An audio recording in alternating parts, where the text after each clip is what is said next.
நேயர்கள் வணக்கம். ஆலயம் நிகழ்ச்சியில் உங்கள் அனைவரையும் சந்திப்பதில் மிக்க மகிழ்ச்சி. சமயம் எதை சொல்லித் தருகிறது என்றால் வாழ்வியலை சொல்லித் தருகிறது. சமயம் என்ன வழியை காட்டுகிறது என்றால் அன்பு வழியை காட்டுகிறது. சமயம் எதை செய்ய சொல்கிறது என்றால் அறத்தை செய்ய சொல்கிறது. தமிழர்கள் சமயம் அறச்சமயமே, தமிழர்கள் சமயம் அன்பு சமயமே, தமிழர்கள் சமயம் வாழ்வியல் சமயமே. எனவே அன்பு நெறியில் அற வழியில் சிறப்பும் செம்மையுமாக வாழ்வதே சிறந்த வாழ்க்கை. இதைத்தான் திருக்குறள் வலியுறுத்துகிறது இல்லையா? இனி இன்றைய ஆலயம் நிகழ்ச்சிக்கு செல்வோம்.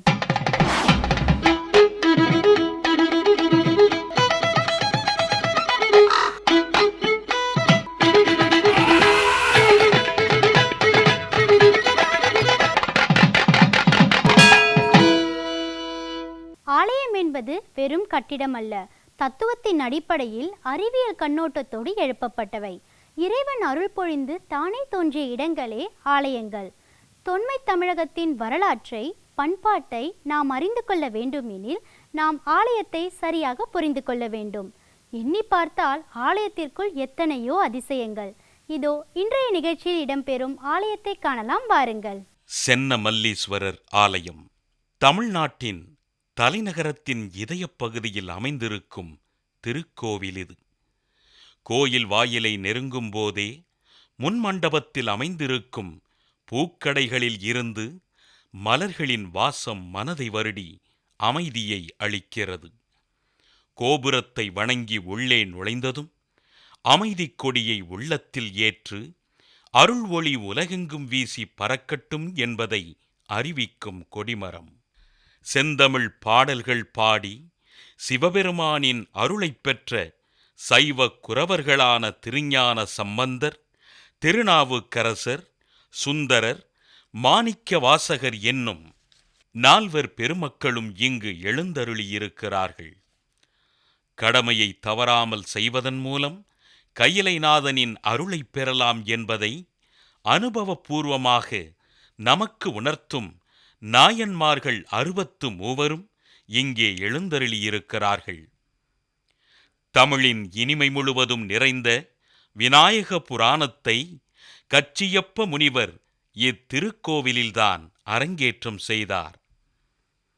விளக்கிட்டார் பேரு சொல்லின் மெய்நெறி ஞானமாகும், அன்பு விளக்கில் ஆர்வம் என்னும் நெய்யை ஊற்றி உருகும் சிந்தையெனும் திரியை பதித்து ஞான விளக்கை ஏற்றினால் அறியாமை இருள் தானாக விலகிப் போய்விடும். சங்கு சுட்டாலும் வெண்மை தரும் என்பதை நிரூபிக்கும் சங்கு அபிஷேகம். துயரங்கள் எவ்வளவு வந்தாலும் அவைகள் நம்மை பாதிக்காதபடி அவற்றிலிருந்து நம்மை கட்டி காப்பாற்றுவான் இறைவன் என்பதை அறிவுறுத்துகிறது. இங்கே அன்னை பிரம்மராம்பிகை என்னும் திருநாமத்தில் அருள் பாலிக்கிறாள். அருந்தமிழில் ஆறுமுகனை பாடிய அருணகிரிநாதரும் அனைவரும் ஒன்றே என்று அத்வைதம் சொன்ன ஆதிசங்கரரும் இத்திருக்கோயிலில் எழுந்தருளியிருப்பது பெரும் சிறப்பு. தருமமிகு சென்னை என்று ராமலிங்க சுவாமிகளால் பாடப்பட்ட சென்னையில் அமைந்திருக்கும் சென்னமல்லீஸ்வரர் திருக்கோவிலில் ஆண்டு முழுவதுமே விசேடந்தான். அல்லல் தீர்க்கும் மல்லீஸ்வரன் என்று அடியார்கள் சொல்லுகிறார்கள். எந்த நிகழ்வுக்கும் இறைவனின் அருள்தான் காரணம். இறைவனின் அருள் இருந்தால் போதும், எந்த துன்பமும் எப்போதும் வருவதில்லை. அல்லல் அருளால் வார்க்கு இல்லை என்பது திருக்குறள் வாக்கு. அருளை பெறுவதற்கு துணை செய்யும் மந்திரங்களே திருமுறைகள். இனி நிகழ்ச்சியின் அடுத்த பகுதியாக வருகிறது திருமுறை விளக்கம்.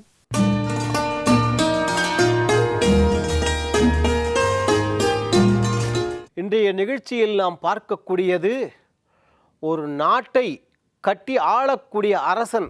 நாட்டை ஆள்கிறார்கள் என்று சொல்கின்றோம் அல்லவா?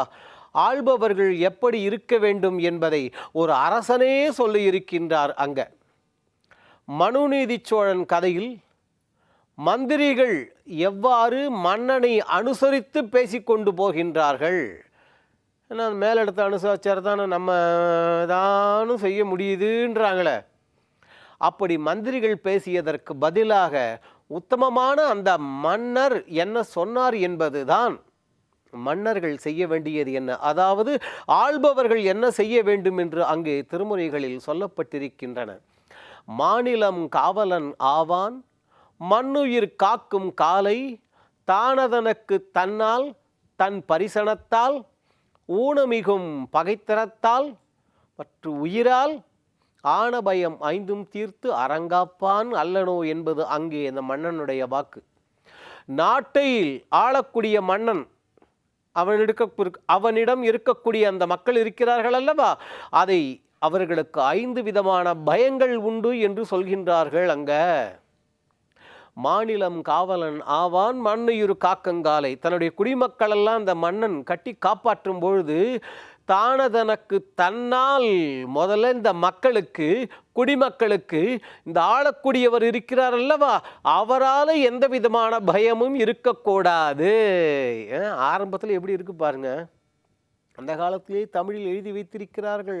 தன்னால், இப்போ நான் தான் நாட்டை ஆளுகின்றேன் என்றால் என்னால் மக்களுக்கு எந்த இடைஞ்சலும் வரக்கூடாது. அப்புறமா தன்னால், தன் பரிசனத்தால், தன் கீழே வேலை பார்ப்பவர்கள் இருக்கிறார்கள் அல்லவா, அவர்களாலும் எந்த இடைஞ்சலும் வரக்கூடாது. 2 பார்த்தாச்சு. 2 பயம், இந்த 2 பயமும் அவர்களுக்கு இருக்கக்கூடாது. அடுத்தது பரிசனத்தால் என்றால் தன் கீழ் வேலை பார்க்கக்கூடிய மந்திரிகள் முதலானவர்கள், இந்த காலத்திற்கு தகுந்தாற்போல் சொல்ல வேண்டுமென்றால் அதிகாரிகள் என்று வைத்துக் கொள்ளுங்களேன். தன் பரிசனத்தால்.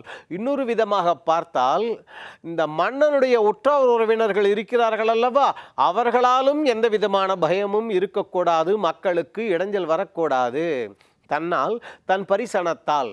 மூன்றாவதாக ஒரு பயம் இருக்கும், ஊனமிகும் பகைத்திறத்தால் என்பது அங்கே திருமுறைகள் சொல்லக்கூடிய 3வது பயம். ஊனமிகும் பகைத்திறத்தால் என்று, திறத்தால்னு ஒரு வார்த்தையை ஏன் போடணும் அந்த இடத்துல? பகைவர்கள் நேருக்கு நேராக வர மாட்டார்கள். அங்கிருந்து யாரையாவது அடியாட்களை ஏவி விடுவார்கள், அங்கிருந்து வருவார்கள் ஆட்களும். என்னது கூலிப்படைன்றாங்களே, அதுபோல அவர்கள் வந்து நாட்டை ஊனப்படுத்தி விட்டு போய் விடுவார்கள். மனத்தில் ஊனம் கொண்ட அவர்கள் வந்து எவ்வளவு பெரிய நாடாக இருந்தாலும் சரி அதை ஊனப்படுத்தி விடுவார்கள் என்பதற்காகவே ஊனமிகு பகை அங்க இருக்கு. ஆனால் அவர்கள் செய்யக்கூடிய அந்த செயல்கள் நாட்டையே கெடுத்து குட்டிச்சுவராக்கி விடுகின்றதல்லவா. ஊனமிகும் பகைத்தரத்தால் 3வது பயம் முடிஞ்சது. அதுக்கு அடுத்தது எல்லாம் இருக்கலாம், கள்வரால். திருட்டு கொலை எல்லாம் சொல்கிறோம் இல்லையா, வழிப்பறி என்னெல்லாமே சொல்கிறோமே. இதை போல கள்வர்கள் பயமும், கொலை கொள்ளை வழிப்பறி என்கின்ற அந்த பயமும் இல்லாமல் காக்கக்கூடியவன் தான் மன்னன். 5வதாக ஒரு பயம் உண்டு, உயிர் தம்மால். இவைகளை தவிர மற்ற ஜீவராசிகள் ஊனமிகு பகைத்திறத்தால், அது மட்டுமல்ல உயிர் தம்மால், மற்ற இப்படிப்பட்ட தீங்கு விளைக்கக்கூடியவைகள் இருக்கின்றன அல்லவா, மற்ற உயிர்கள் தம்மால் ஆன பயம் 5ம் தீர்த்து அறங்காப்பான் அல்லனோ. இப்படி 5 விதமான பயங்களையும் தீர்க்க வேண்டும் மன்னன் என்பவன். இந்த 5 பயம் என்ன என்பதை மறுபடியும் முறையாக வரிசையாக பார்த்து விடலாம் நாம். மாநிலங்காவலன் ஆவான், மண்ணுயிர் காக்கங்காலை, தானதனக்கு தன்னால், தன் பரிசனத்தால், ஊனமிகும் பகைத்திறத்தால், கள்வரால், உயிர் தம்மால்.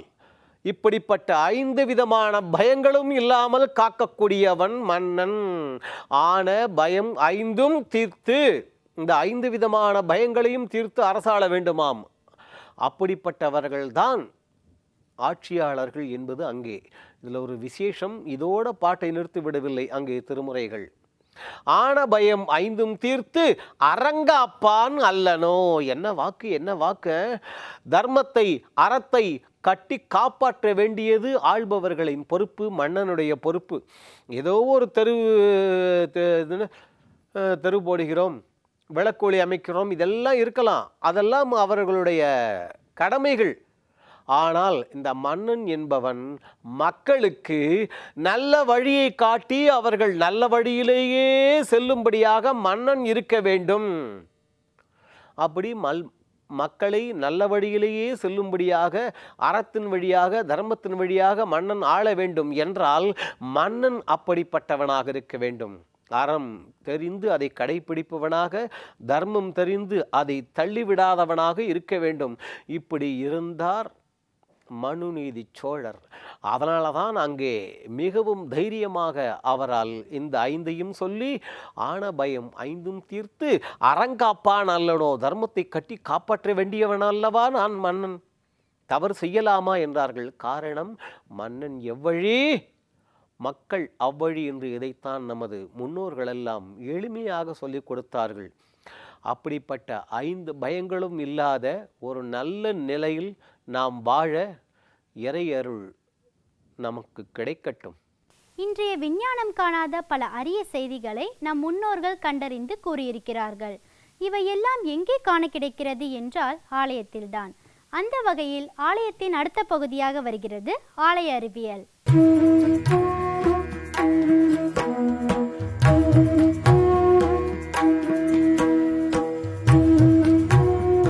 இன்றைய நிகழ்ச்சியில் தேரோட்டம் என்பதில் 2வது பகுதியை பார்க்கப் போகின்றோம். போன நிகழ்ச்சியில் தேரினுடைய அடிப்பாகமான 6 சக்கரங்கள் என்ன தகவல், அதற்கு மேலாக அமைந்திருக்கக்கூடிய பட்டறைன்னு சொல்லக்கூடியது, அதன் கீழ்ப்பகுதியில் என்ன என்ன அடங்கி இருக்கின்றன, நம் உடம்பில் ஏன் தேர்களில் அவ்வாறு அமைத்தார்கள் என்று பார்த்தோம். இப்பொழுது பட்டறையின் மேல் பக்கத்தில், இந்த பட்டறையினுடைய மேல் பக்கத்திலையும் 4 பக்கங்களிலும் 5 பட்டைகள் செதுக்கப்பட்டிருக்கும். 4, 5, 20, இதுவும் 20 பட்டைகள் இங்கே இருக்கும். அந்த 20 பட்டைகளும் எதை சொல்ல வருகின்றன? வேறு எதுவும் இல்லை. ஞானேந்திரியம் 5, கர்மேந்திரியம் 5. தெரிகின்றதா? 5, 5, 10. இவற்றினுடைய செயல்பாடுகள் 10, 10, 10, 20 முடிஞ்சு போச்சு. இந்த ஞான இந்திரியம் சொன்னீங்க, கர்ம இந்திரியம் சொன்னீர்கள், அப்படின்னா என்னன்னு ஒரு கேள்வி வருமல்லவா? ஒரு கஷ்டமும் இல்லை. அறிவுடன் செயல்படுபவைகள் ஞான இந்திரியம். அறிவே தேவையில்லாமல், அறிவே இல்லாமல் செயல்படுபவைகள் கர்ம இந்திரியம். அதில் முதல்ல ஞான இந்திரியம் 5, அதாவது செயல்பட அறிவு தேவை. அவை என்ன என்பதை முதலில் பார்த்து விடலாம். கண்ணு, காது, மூக்கு, இது வாய், உடம்பு. செயல்பட அறிவு தேவை.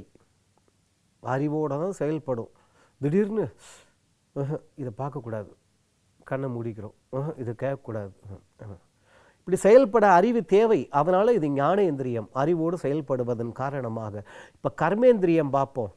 கை, கால், மலவாய், ஜலவாய், அதாவது சிறுநீர் போகக்கூடிய வழி 4 இருக்கு. 5வது வாய்.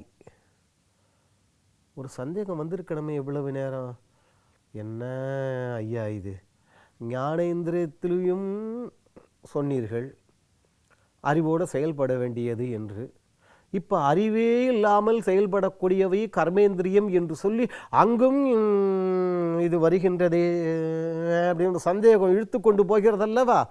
எளிமையான உதாரணம் நினைவில் வைத்து கொள்ளுங்கள். இப்போ சாப்பிட்றோம், தயவு செய்து நாளையிலிருந்து இந்த தவறை யாரும் செய்யக்கூடாது. அதற்காகவும் இப்படி எடுத்து சாப்பிட்றோம். சாப்பிடும் பொழுது அங்கே போகும்பொழுது ஏதோ சரியில்லை, ஏதோ கொஞ்சம் தீஞ்சுடுச்சு போல இருக்குது, தீஞ்சு போயிடுச்சு அடுப்பில் அப்படின்னு அறிவோடு செயல்பட்டிருக்கு. நினைவில் வைத்து கொள்ளுங்கள். தீந்து போய்விட்டது இந்த உணவு என்று பார்க்கும்பொழுது அறிவுடன் செயல்பட்டது. அடுத்தது அதை கீழே போட்டுட்டு, எடி சனியனே மூஞ்சி மகரக்கட்டையும் பாரு, அப்பா என் குடும்பத்தையே கறிக்கட்டை ஆக்கிறதுக்காக வந்திருக்க, என்னையா அக்கிரமை இது. அப்பர் சுவாமிகள் சொன்ன மாதிரி அன்னையை இணைத்தாள், அப்பனை இணைத்தாள், எல்லா உறவையும் விட்டு விட்டு ஒரு மஞ்ச கைத்தை கட்டினதுக்காக நீயே கதின்னு உன்னை வந்து அடைந்திருக்கிறாளே அந்த மனைவி, அவளிடமா நீ இவ்வாறு ஏறுமாறாக பேசுவது? இல்லாள் அகத்திருக்க இல்லாதது ஒன்று இல்லை. பேசலாமா இப்படி? ஆகவே சாப்பிடும் பொழுது அறிவோடு ஒதுக்கியது, ஆனால் ஏசும் பொழுது அறிவே இல்லாமல் ஏசுகின்றது. அப்போ என்ன சந்தேகம் வருது இல்லையா? இதையும் வாரியார் சாமி ரொம்ப அழகாக சொல்லுவார். இந்த சாப்பிட்றோம், முடி இருக்குன்னு வச்சுக்கோங்களேன், பார்த்த உடனே அப்படி பார்த்துட்டு ஏடி முடிய போட்டாங்க அப்படின்னு அதை இப்படி வச்சு அப்படி அப்படின்னு இழுத்தோன்னு வச்சுக்கோங்க. மனைவி பாப்பா என்னங்க அது அப்படின்னு, என்னங்க வா கண்ணாடியை தூக்கி விட்டுக்கிட்டு பாரு அப்படின்னு. ஆச்சு முடி விழுந்துருச்சுங்க. ஐயோ வருத்தப்படாதீங்க. நான் அதுக்கு வருத்தப்படலை. தினந்தோறும் ஒவ்வொரு வேளை சாப்பாட்லேயும் இந்த மாதிரி ஒவ்வொரு முடியாக உன் தலையிலிருந்து வந்துருச்சுன்னா என்ன பண்ணுறது, அதை நினச்சி வருத்தப்பட்டேன் அப்படின்னு சொன்னோன்னு வச்சுக்காங்க. என்ன பண்ணுவேன் அந்த அம்மா, இருந்தாலும் உங்களுக்கு ரொம்ப குறும்பு ஜாஸ்திங்க, சீப்பாங்க அப்படின்னு. மறுநாள்லேருந்து நாமாயா சாப்பாட்டை சாப்பிடணும், தட்டில் பேஞ்சு வந்து அவள் ஊட்டி விட மாட்டா, வாயில் இருக்கு வார்த்தை, 2 எளிமையாக ஒரு வார்த்தை பேசினா என்னை சொத்தா கொள்ள போகுது.